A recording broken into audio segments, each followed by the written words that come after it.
Yes, students, today we are going to deal with water and electrolytes in diet therapy. First of all, we can see what are the basic concepts of water and electrolytes.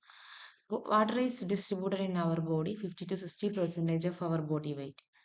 It is distributed in between intracellular and extracellular compartments.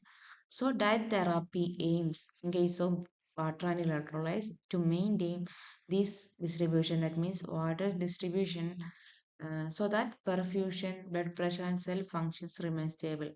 Here, perfusion means the flow of blood to distribute exchange nutrients and waste materials, and also oxygen and carbon dioxide.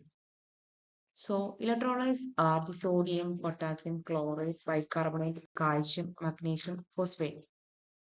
These are the ions which dissolved in body water that regulate osmolality, nerve muscle function, acid-base balance, and fluid shifts between compartments. So next we move into water needs and therapeutic nutrition. Maintenance of water requirements refers to the amount of water needed to maintain normal body functions and fluid balance. This requirement is not fixed because it depends on several physiological and clinical factors like metabolic rate. The metabolic rate means higher metabolism, just like in disease, fever, stress, and hyperthyroidism. So it produces more metabolic waste and heat. So increasing water needs in higher metabolism. And also insensible loss. Insensible loss means water lost through skin and lungs through sweat and respiration, and also varies with the temperature, humidity, body size, and illness. Next is a renal solute load. That means the kidneys need water to excrete metabolic waste such as urea and electrolytes. Higher protein or solute intake increases water requirements. And also in some clinical state like trauma, infections, renal disease, or heart failure significantly alter our fluid needs. So it does not fit a single requirement. So no single water requirement applies to all individuals. So we need to modify this. In adults, diet therapy often begins with an estimated requirement of about 30 to 35 ml per kg per kilogram body weight per day, which is then adjusted based on clinical conditions and laboratory values and also fluid balance of the body. So, in diet therapy, fluid is increased in dehydration, fever, vomiting, diarrhea because insensible loss of water per and also high output fistulas. Okay, and restricted in heart failure, advanced kidney disease, cirrhosis with ascites, and severe hyponatremia. So, water is restricted in case of heart failure, advanced kidney diseases, cirrhosis with ascites, and severe hyponatremia. We can see sodium and chloride in diet therapy.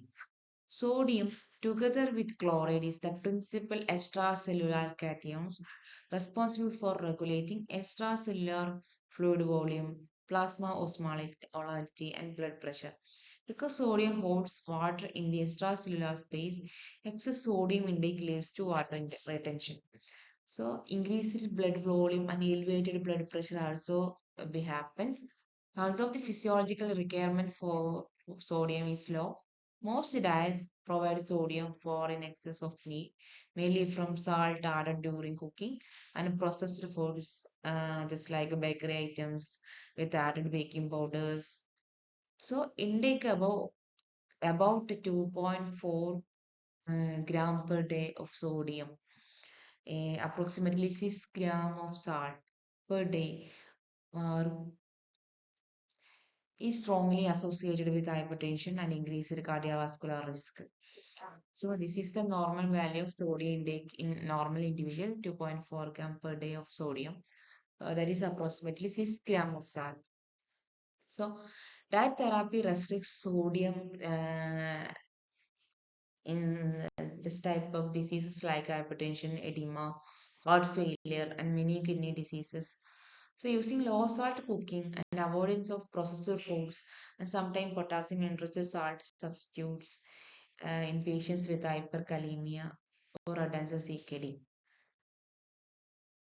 So next we can see potassium. Potassium is the main intracellular cation. Sodium is the main extracellular cation. So potassium, it means most of the potassium found inside the body cells. It plays a vital role in maintaining cellular osmotic balance, nerve impulse transmission, muscle contraction, especially in normal heart rhythm and counterbalancing the effects of sodium on blood pressure.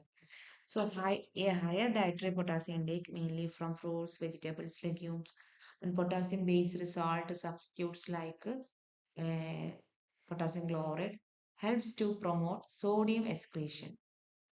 Sodium excretion means natriuresis, and also reduces vascular resistance, and it lower blood pressure, and also decrease the risk of cardiovascular events in individuals with hypertension.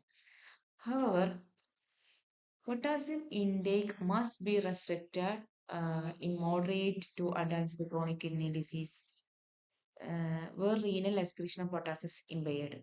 That also there is happens hyperkalemia. Hyperkalemia means higher elevated levels of potassium in blood. It can be a life-threatening like cardiac arrhythmias. This potassium intake in diet therapy must be individualized based on kidney function and serum potassium levels. Next, magnesium, calcium, and phosphate disorders occur in malnutrition, alcoholism, refeeding, kidney disease, and massive transfusion. Refeeding means the restoring of nutrients in malnourished persons. Massive transfusion means large amount of blood and blood components is transfused into body. So in this case, rather in this all case like malnutrition, alcoholism, refilling kidney disease, there is a disorders seen like magnesium, calcium, phosphate disorders are seen commonly. So diet therapy combines tailored food choices with cautious supplementation to correct these deficits and avoid arrhythmias, tetany, or bone disease. Mild imbalances occur when fluid or electrolyte flows is limited and the patient is clinically stable.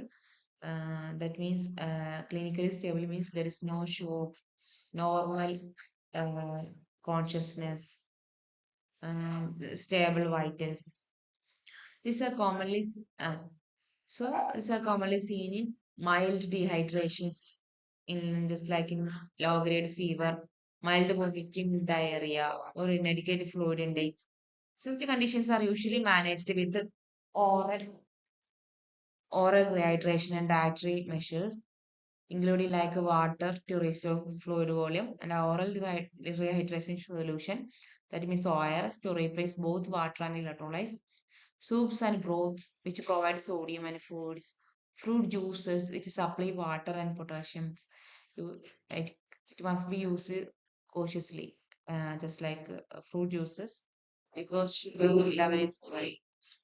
And as oral management is preferred because it is physiologically safe, cost effective, and support gut function. Whereas in severe disturbances of electrolytes, require IV fluids and electrolyte replacement or removal. And sometimes it require dialysis also. In case of CKD and liver disorder, it ascites. Okay.